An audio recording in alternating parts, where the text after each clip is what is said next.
Did you know that the Geneva Bible, which was produced in 1557 in Geneva, Switzerland, was the first version of the Bible to be translated from the Hebrew and Greek? It's also the first version of the Bible to be printed on a printing press.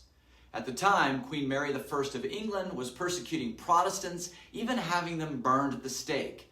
In response, many Protestant leaders at that time were fleeing to Geneva. The Geneva Bible was very influential in the 16th century and was one of the first books taken to America on the Mayflower in 1620. Another interesting fact about our beloved Bible. It's August 24th, 2022, and this is GatorBites.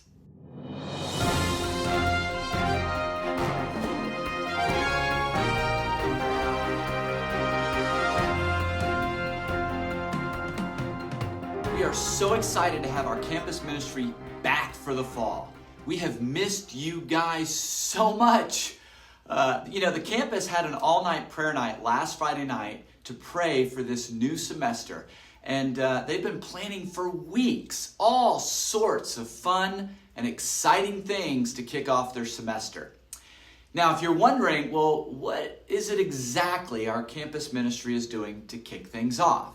Well, here's Max to shed a little light on what's going on with our campus this fall. Thanks, Jared. We are super excited to share the gospel with people here on the University of Florida this week, especially as all the freshmen are trickling in. We're going to be doing a midweek on campus at the Rights with pizza on Wednesday night, and then Thursday we'll be playing some volleyball at Southwest Rec. And Friday we have an event specifically for the freshmen. It's going to be AO Fresh and Cookies, which is a scavenger hunt by the potato. Would love you guys to be praying for us as we continue to try and share the gospel here in Gainesville, Florida. So because we want to help the campus really get the momentum going that is needed to kick off a great fall semester and to really have a great weekend of outreach, they're going to be headed to Rainbow Springs early Saturday morning, which means we're going to really need as many teens, pros, and adult ministry hands to help us collect the bags for the Bread of the Mighty canned food drive this Saturday. Campus is going to be working really hard to save souls, and the rest of us are going to work really hard to help feed the hungry. We're going to meet right here in the front parking lot of the building at 9 a.m. Not in the pit room like we did on Saturday, but in our usual spot out front. We'll keep our meeting short, and we'll also have 4 prizes to give away. Guys, you don't want to pass up a possible opportunity to win a prize, one I think that you would really, really appreciate. So that's going to be at 9 a.m. this Saturday. Brothers and sisters, it's been exciting to see so many new faces on Sunday for worship. You know, we have folks who have been invited who are visiting. We have folks who show up on Sunday because they've either just passed by the building or they've found us online and said, hey, I want to check out Campus View Church. Well, let's make these folks feel welcomed and loved here at Campus View on Sundays and on Wednesdays when they come.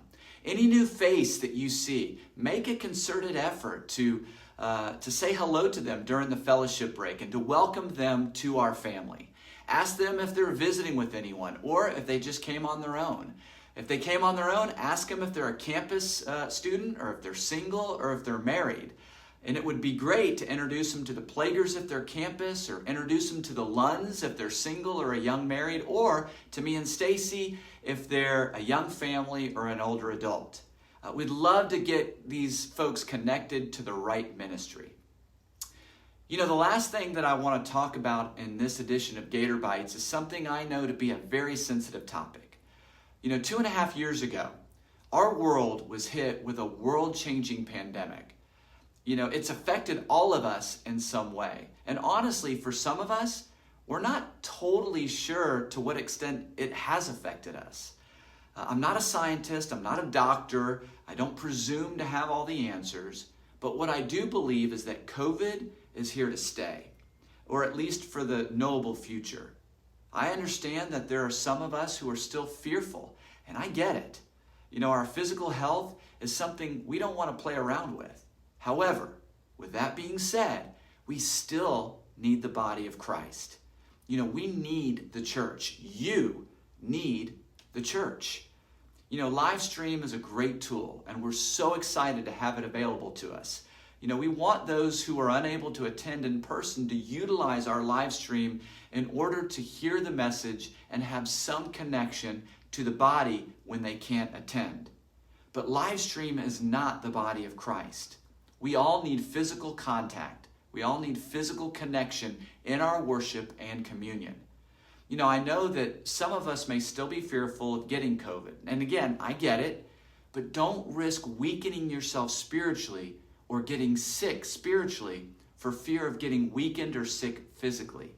You need the body of Christ, and the body needs you. Yes, we've had members young and old get COVID, and there is a risk, but almost everyone recovers if they get it. But the most important thing is that we get the spiritual nourishment that we all so desperately need and can only get by being together. Just something that I wanted to throw out there to all of us to think about as we move forward. You know, if you haven't been with the body in a while, please consider coming back soon. Brothers and sisters, I hope you have a great week. I look forward to seeing you on Wednesday night and Sunday morning. I love all of you with all my heart, and I will see you next week. Yes, on GatorBites.